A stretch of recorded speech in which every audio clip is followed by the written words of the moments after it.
Anda menyaksikan Breaking News bersama saya Diandra Mukni. Pemirsa, setelah Direktur Utama Bursa Efek Indonesia, Ketua Dewan Komisioner OJK Mahendra Siregar juga resmi mengundurkan diri.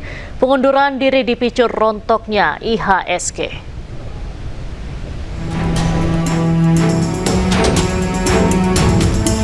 Dalam siaran pers, OJK menyatakan Ketua Dewan Komisioner OJK Mahendra Siregar dan 2 pejabat telah menyampaikan mundur dari jabatannya.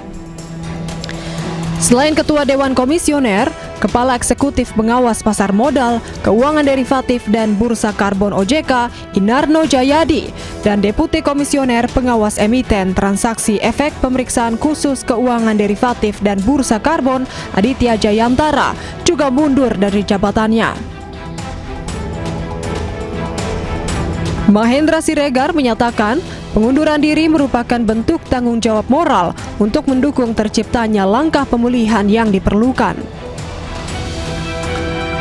OJK menegaskan proses pengunduran diri ini tidak memengaruhi pelaksanaan tugas, fungsi dan kewenangan OJK dalam mengatur, mengawasi serta menjaga stabilitas sektor jasa keuangan secara nasional.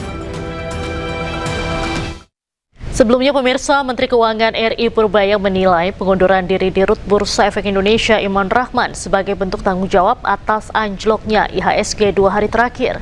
Bahkan Purbaya juga menyebut amblesnya IHSG akibat kelalaian Iman dalam menindaklanjuti masukan dari MSCI.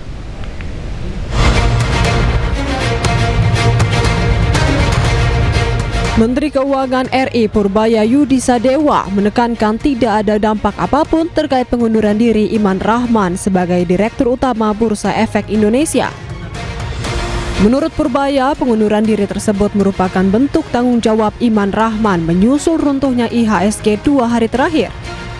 Iman pun dianggap memiliki kesalahan fatal, yakni tidak menindaklanjuti laporan dari Morgan Stanley Capital International, MSCI, hingga membuat runtuhnya IHSG. Harapan saya itu, saya pikir sih positif sebagai bentuk tanggung jawab dia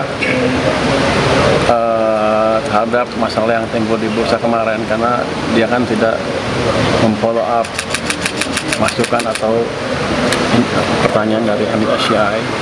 Itu kesalahan yang fatal di situ, sehingga kita mengalami koreksi yang dalam kemarin. Dan kalau nggak cepat dibetulin kan bisa mengganggu yang lain-lain. Dianggapnya ekonominya nggak stabil. Padahal kan saya perbaiki ekonomi dengan sungguh-sungguh. Sebelumnya IHSG dibuka menguat hingga lebih dari 1% di posisi 8.321. Tak hanya itu, mayoritas saham mencatatkan penguatan. Meski demikian, Direktur Utama Bursa Efek Indonesia Iman Rahman mengundurkan diri. Saya sebagai Direktur dan Utama Bursa Efek Indonesia dan sebagai bentuk tanggung jawab saya terhadap apa yang terjadi 2 hari kemarin, menyatakan mengundurkan diri sebagai Direktur Utama Bursa Efek Indonesia. Saya berharap ini yang terbaik buat pasar modal. Semoga dengan pengunduran diri saya ini, pasar modal kita jadi lebih baik. Terkait hal tersebut, Purbaya kembali menekankan bahwa pengunduran diri di Dirut BI merupakan sinyal positif bagi orang yang mengerti pasar modal. Dari tim liputan, iNews melaporkan.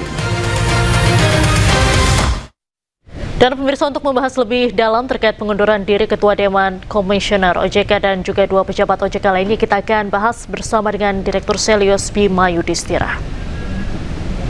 Selamat malam, Mas Bima. Ya, halo.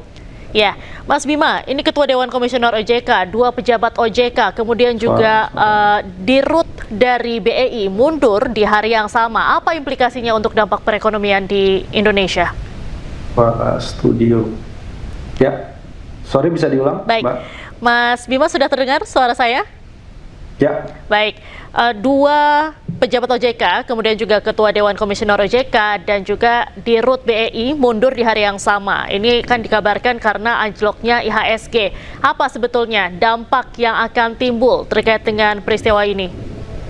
Ya, tentu ini membuka bahwa persoalannya bukan hanya pada bursa efek ya, tapi juga komunikasi, sinergi antara pemerintah dengan otoritas jasa keuangan ini di titik yang paling rendah mungkin sejak OJK berdiri ya.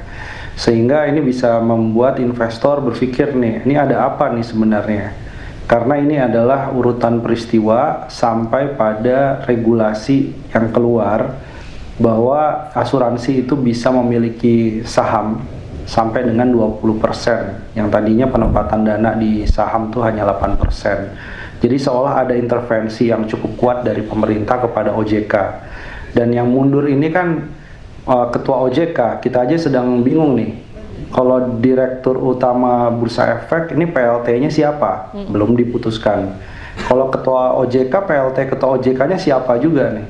Dan yang menarik kan memang tekanan terhadap IHSG berlangsung sejak beberapa hari terakhir, tapi dengan adanya Ketua OJK mundur ya persepsi investor resikonya naik untuk Senin nih, besok nih. Jadi dan ini bisa berdampak pada arus dana keluar di bursa dan juga tekanan pada nilai tukar rupiah.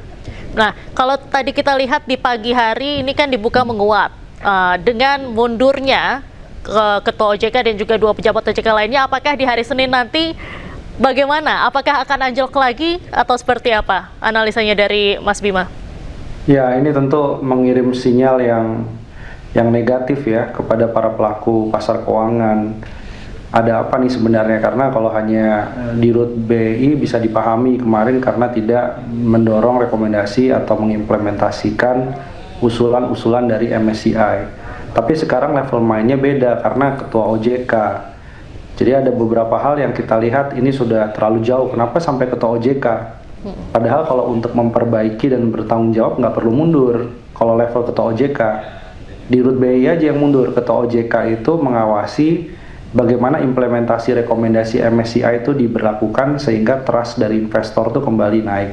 Tapi kelihatannya ini akumulasi ya, sudah lama. Hubungan antara eksekutif dengan OJK ini kurang begitu bagus sebenarnya.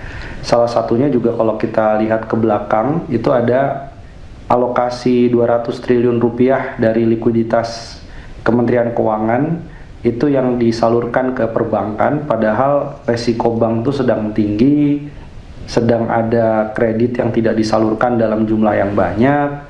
Kemudian bank juga khawatir kalau menyalurkan kredit secara berlebihan, nanti salah memberikan kredit kepada debitur pengusaha yang ternyata kurang bagus performanya, nanti bisa dikriminalisasi bankirnya. Nanti jadinya yang hal ini membuat OJK seperti tertekan nih, tapi tekanan itu muncul terutama sejak September ya, sejak pergantian Sri Mulyani ke Purbaya. Jadi saya pikir ini seperti gunung es ya, fenomena puncak gunung es. Ada masalah banyak di bawahnya, tapi sekarang terlihat bagaimana reaksinya kemudian langsung melakukan pengunduran diri. Dan budaya mengundurkan diri ini kan bukan budaya pejabat Indonesia, ini aneh nih, nggak pernah terjadi makanya dalam sejarah. Ini bukan budaya Indonesia nih, budaya dari mana kita nggak tahu nih, mundur rame-rame lagi ya. Nah, jadi menurut Mas Bima, di balik mundurnya ramai-ramai mundur pejabat OJK, kemudian juga Direktur Bursa Efek Indonesia, ini ada sesuatu nih di belakangnya? Ya jelas ya, ada sesuatu dan ini bisa diartikan juga bahwa pagar api atau firewall yang membatasi intervensi antara pemerintah, eksekutif, kementerian kepada OJK ini sudah dilampaui pagar apinya. Sehingga dari sisi OJK kelihatannya sudah limit ya, sudah wah ini terlalu berlebihan nih intervensinya, terlalu disalahkan OJK-nya, kemudian OJK ditekan-tekan, sehingga pada satu titik ya akhirnya menjadi meledaklah dengan pengunduran diri ini. Jadi ini masalah yang sudah berlarut-larut cukup lama, terutama sejak 1 tahun terakhir ya. Kan ini kan pemerintahnya pengen ekonomi tumbuh 8%, ekonomi tumbuh lebih tinggi. Kan fungsi OJK mengimbangi Mbak, sehingga likuiditas di pasar keuangan tidak overheat, resiko tidak naik, kemudian bank tetap harus hati-hati menyalurkan kreditnya. Jadi memang fungsi OJK itu dia jadi injek rem terhadap ambisi gasnya dari sisi eksekutif dari pemerintah.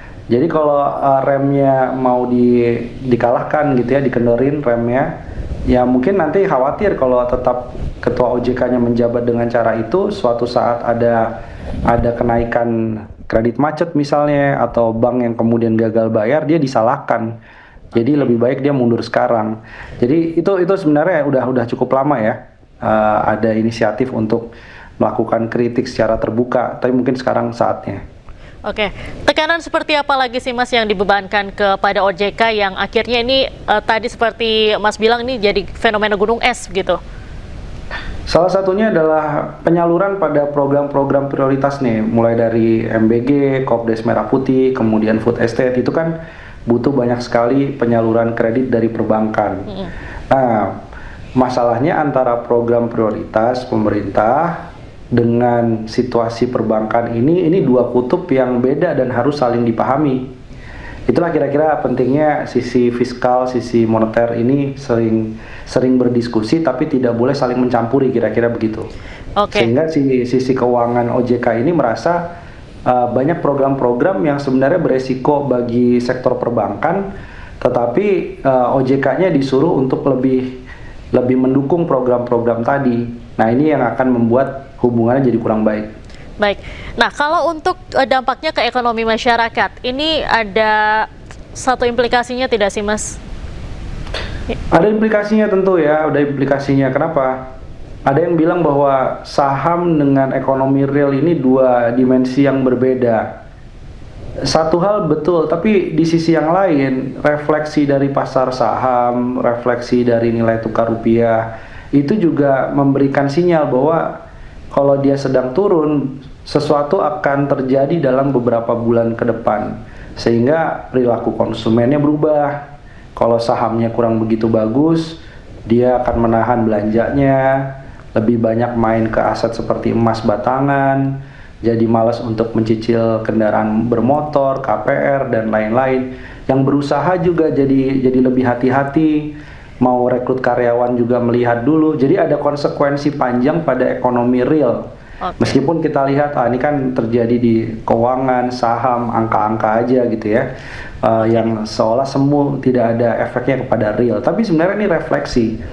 Jadi kalau saham bicara sesuatu, mungkin tidak secara langsung, tapi dalam harga-harga barang ke depan, apakah yang dibicarakan adalah soal rupiah, berarti biaya impor jadi lebih mahal. Kalau yang dibicarakan adalah soal inflasi, berarti akan ada harga yang mahal juga yang harus dibebankan kepada konsumen. Nah, ini semua akan terefleksi pada tekanan ekonomi yang semakin berat ke depan. Baik, Mas Bima, kita tahan sebentar perbincangan kita hari ini. Kita akan masih melanjutkan perbincangan kita usai jeda berikut. Pemirsa jangan kemana-mana, Breaking News masih akan kembali usai jeda.